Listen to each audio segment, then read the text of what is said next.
ये शख्स किसी परिचय के मोहताज नहीं है। इस शख्स का नाम है श्रीमान विकास कुमार यादव। इनके चेहरे को आप देख सकते हैं। इनकी ललाट पे जो लाल तिलक लगा है, इनके सौंदर्य में चार चांद लगा रहे हैं। तो खैर उन पर हम लोग बात ना करके बात करेंगे। विकास जी एक बहुत मजे हुए पत्रकार है और विशेषकर राजनीतिक विषयों पर ये बहुत ही बेहतरीन चिंतन मंथन करते हैं, गहन अध्ययन करते हैं और इनका जो एनालिसिस होता है वो बहुत परफेक्ट होता है। तो विकास जी चूँकि गिरिडीह सदर से में हैं और बारिश का मौसम है, मैं इनसे एक सवाल कहूँगा कि विकास जी आपने चुनाव के कैंपेन को बड़े करीब से देखा, विशेषकर गिरिडीह को आपने बहुत अच्छे से फोकस किया। तो गिरिडीह में जो चुनाव हुआ उसमें माननीय सांसद चंद्रप्रकाश चौधरी दोबारा जीत के आए और गिरिडीह में जेबी केसेस जो चर्चा का विषय रही, 3.5 लाख के आसपास वोट लेकर आई और ये कयास लगाए जा रहे थे कि गिरिडीह सीट को जेबी केसेस अपनी झोली में डालेगी। तो आपके हिसाब से क्या लगता है कहाँ कमियाँ रह गई? कमियाँ देखिए, सबसे पहले तो दर्शक जो देख रहे होंगे तो आज लग रहा होगा कि भाई आज पत्रकार से ही सवाल पूछा जा रहा है। और सबसे पहले तो आपको धन्यवाद कि आप कम से कम एक महत्वपूर्ण विषय पर चलिए बारिश के इस मौसम में हम लोग बातचीत कर रहे हैं। कमियाँ कहीं नहीं रही, पहली बार आप चुनाव लड़ रहे थे और दूसरी सबसे जो बड़ी बात है, एक आंदोलन के तौर पर आपने जो ग्रामीण क्षेत्रों में पकड़ बनाई वो तो मजबूत दिखा। शहरी क्षेत्रों की बात करें तो एक बहुत पुराना पार्टी रहा है, एक पुराना विजन रहा है और इस विजन के चलते हमें लग रहा है कि कहीं ना कहीं कमियां रहीं। लेकिन ओवरऑल अगर एनालाइज के तौर पर अगर आप देखें तो एक 30 बरस का लड़का जो मेरे ठीक बगल में खड़ा है, जब हम 30 बरस का लड़का टाइगर कह रहे हैं तो बादल देखिए बहुत जोर से आपकी आवाज़ में भी आ रहा होगा, गरज रहा है। ये गरज, ये धमक, ये जो चुनाव में हम देख पाए कि बिना पैसों के बल पर अगर शहर में गिरिडीह सदर में चूँकि आपके 22,000 के आसपास वोट पड़े, एक बहुत बड़ा वोट का मार्जिन है और विधानसभा के जब चुनाव होंगे 22,000 वोट छोड़ दीजिए आप, 5,000 वोटों का भी कीमत होता है। ऐसे तो एक वोट का भी कीमत है लेकिन 5,000 वोटों का भी कीमत है। विधानसभा में इसका एक बेहतरीन एक तरीके से असर देखने को मिलेगा, ये हमें अंदाज़ा लगता है। बाकी कसर कहीं नहीं रही, थोड़ा मैनेजमेंट थोड़ा देखा गया कि मैनेजमेंट में थोड़ा इधर उधर हुआ है, शायद इस पर आपको विचार करने की ज़रूरत है, जेबी केसेस को विचार करने की ज़रूरत है। देखिए राजनीतिक में राजनेताओं के बाद जो गहन चिंतन करने का दौर आता है वो पत्रकारिता के बीच बैठे लोगों के मध्य होता है।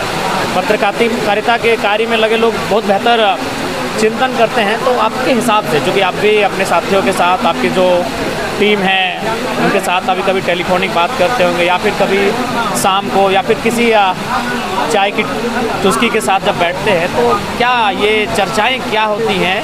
चर्चाएं विशेष तौर पर अगर हम कहें तो आज के तारीख में चर्चा ये हो रही है कि जब 2000 में जब झारखंड अलग हुआ तो क्षेत्रीय पार्टियों का एक तरीके से जो दबदबा रहा है विधानसभा के स्तर पर या राजनीति के परिवेश में अगर आप देखेंगे तो एक अलग तरीके का कमोवेश देखने को मिला है।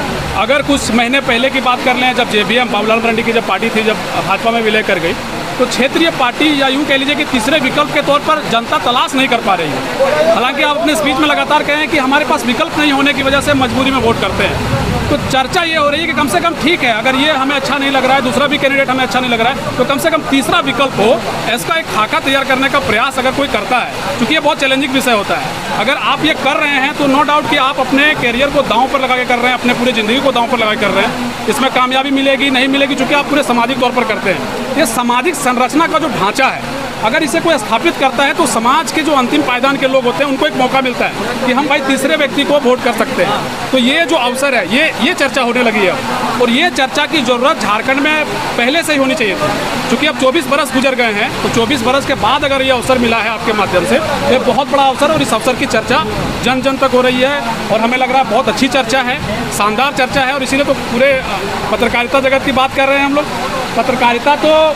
पत्रकारिता नहीं होती तो देश आज़ाद भी नहीं होता। अगर मूक नायक की बात कर लीजिए, आप गांधी जी का हरिजन बात कर लीजिए, तमाम जितने महापुरुष रहे सबकी अपनी अपनी एक पत्रिका छपती थी। आज के परिस्थिति में अटल बिहारी वाजपेयी प्रथम प्रधान एक तरीके से देखिए वही पत्रकार रहे। तो कहने का मतलब है, अगर पत्रकारिता के दृष्टिकोण से आपका भी हमेशा से एक जेबी केसेस को लेकर के या आपके समर्थक ये कहते रहे कि जब इतनी बड़ी आवाज़ उठाई जा रही है तो नेशनल मीडिया की जगह क्यों नहीं देता है। हमें लग रहा है कि आज नेशनल मीडिया भी जगह दे रहा है इसका एक बहुत बड़ा कारण डिजिटल मीडिया भी, डिजिटल प्लेटफॉर्म पर जितने भी पत्रकार रहे, सभी की एक तरीके से भूमिका अहम रही इसमें। आपने अभी बाबूलाल मरांडी जी का नाम लिया जी। अच्छा, आपको नहीं लगता कि अगर आज बाबूलाल मरांडी अपनी पार्टी को मर्ज नहीं किए होते तो आज वर्तमान परिस्थिति में सबसे ज़्यादा फायदा उनको मिलता? और या यूँ कहें, जो एक कहावत थी ना कि जीवन में हर एक लूजर को एक बार विनर बनने का मौका मिलता है, तो क्या इस बार अगर बाबूलाल मरांडी महोदय अगर अपनी पार्टी का मर्ज नहीं करते और राज्य में जो सरकार को लेकर, विपक्ष को लेकर जो आक्रोश है, क्या उनका निश्चित तौर पर इसमें बाबूलाल जी को फायदा मिल सकता था, लेकिन उसका फायदा जो है सो आपको मिल रहा है। अजीत, हम लोग प्रयास करेंगे, लेकिन चलिए आपसे बातें करके काफ़ी अच्छा लगा। एक सवाल आप पत्रकारिता को लेकर के और भी अगर आपको लगता है कि क्या कुछ सुधार किए जाने चाहिए, बिल्कुल, वो आप जरूर कह सकते हैं। अच्छा, मेरा और एक सवाल ये भी रहेगा, क्योंकि नो डाउट राज्य की जो हमारी मीडिया है वो अच्छा काम कर रही है, चाहे जिस मीडिया से, उनका अनुबंधित मीडिया हो या फिर कुछ मीडिया ऐसे भी हैं, कोई बात नहीं, अपना आवाज़ उठा रही है। लेकिन जो देश में वर्तमान में भी मीडिया का स्तर है, चूँकि हम देखें नीट का जो पेपर लीक का मामला आया है, अलग पांडे जी कहीं इंटरव्यू दे रहे थे और बाकायदा वो बहुत तार्किक इंटरव्यू दे रहे थे, और जो रिपोर्टर थी, नाम नहीं लेते हैं, वह उनके सरकार के पक्ष में उस समय भी बात कर रही थी, जबकि फिर उन्होंने अपना डेटा का एग्जैक्ट आंकड़ा बताया, तो फिर उन्होंने अपने मोबाइल में चेक किया और उन्होंने आप सही कह रहे हैं। तो देश स्तर में जो मीडिया है, क्या उनका स्तर वर्तमान में जो हम देख पा रहे हैं, या फिर वर्तमान में जो गलत नीतियों के बाद भी वो मतलब कहीं ना कहीं मौन रह जाते हैं और बचाव करने का प्रयास करते हैं, ये कहाँ तक सही है? इसका आपने बहुत सही प्रश्न किया है। हमें लग रहा है कि आज के दौर में, इसलिए हम आज़ाद भारत से पहले बोले महापुरुषों का जिक्र किए कि मीडिया का वहाँ पर भी बहुत बड़ा योगदान है। अब हमें बताइए कि अगर नेशनल मीडिया काम कर रही है, एडवर्टाइज के दौर पर जो है तमाम नेशनल मीडिया का चलता है, 500 करोड़ 1200 करोड़ का टर्नओवर सालाना उन लोग का है। अब बताइए कोई भी कंपनी या कोई भी एक तरीके से नेटवर्क हो, इलेक्ट्रोल बॉन्ड वाला स्थिति देखिए ना, उसमें कई कंपनी है जिसका एडवर्टाइजमेंट चलता है, वो 1000 चंदा अगर कोई मीडिया चैनल को देता है, दिया जाएगा चंदा। तो कहने का मतलब है पूरा पैसा का खेल है, एक बहुत बड़ा एक तरीके से समझिए स्कैम है। अगर जिस तरीके से मेडिकल स्कैम आज तक नहीं हुआ ना सामने, अगर हो जाए तो बहुत बड़ा हो सकता है। तो मीडिया जगत में भी यही परिस्थिति है। हमें लग रहा है कि एकदम सैद्धांतिक तौर पर कोई अगर जर्नलिस्ट है, पत्रकार है, जो पैसे को नहीं देखता, वो सबसे पहले समाज को देखता है, क्योंकि समाज का दर्पण है आप। अगर समाज के दर्पण के तौर पर, जागरूकता के तौर पर अगर आप पत्रकारिता कर रहे हैं तो उन्हें करना चाहिए। और अगर आपको आर्थिक रूप से अपना पैकेट भरना है तो व्यवसाय करिए, पत्रकारिता मत करिए। तो व्यवसायी वर्ग पत्रकार बन गया है, इस वजह से ये परिस्थिति है। अगर उसके अंदर में भी क्रांति अगर आ जाए, क्रांतिकारी विचारधारा आ जाए, तो निश्चित तौर पर वो सिर्फ पत्रकारिता करेगा और बहुत कुछ बदलाव कर सकता है। आज के तारीख में देख लीजिए आपके संदेश को कितने डिजिटल मीडिया प्लेटफॉर्म के लोगों ने पहुंचाया है। ये एक बहुत बड़ा मैसेज है। ये मैसेज बहुत कम देखने को मिलता है। कमोवेश झारखंड की राजनीति छोड़ दीजिए, अब बिहार में भी मतलब पिछले 20 साल का रिकॉर्ड छोड़ दीजिए, जेपी नारायण के मूवमेंट के बाद ये जो मूवमेंट है आपका, ये बिहार तक असर करता अगर झारखंड बिहार साथ में होता तो। लेकिन परिस्थिति देखिए आज ऐसी है, तो पहुँचाने की जिनकी भूमिका है वो है।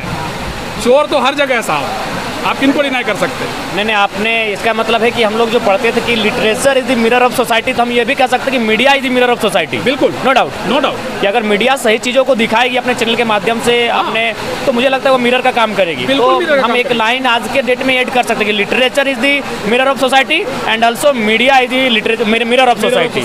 तो मीडिया भी मिरर है सोसाइटी की। तो मीडिया को बिल्कुल एक दर्पण की भांति काम करना चाहिए। अगर चेहरे पे धूल है तो धूल दिखानी चाहिए, और स्वच्छ है तो स्वच्छ दिखानी चाहिए। ये मीडिया का काम होना चाहिए। चलिए, एक शब्द, एक नया वाक्य सामने आया है कि media is also mirror of society. तो मैं सभी से अपील हमारा ये होगा। और अंत में आपसे एक सवाल है कि आप जेबी केसेस, नो डाउट त्रुटियाँ रही, खामियां रही, कमियां रही, और सामने विधानसभा का एक चैलेंजिंग चुनाव है, और जेबी केसेस के जितने भी योद्धा हैं, सिपाही हैं, लड़ाकू हैं, वो विधानसभा फतह करने की तैयारी में जुट रहे हैं। तो आपके हिसाब से एक फीडबैक देना चाहते हैं। फीडबैक ये कि जो भी आपके प्रत्याशी हों,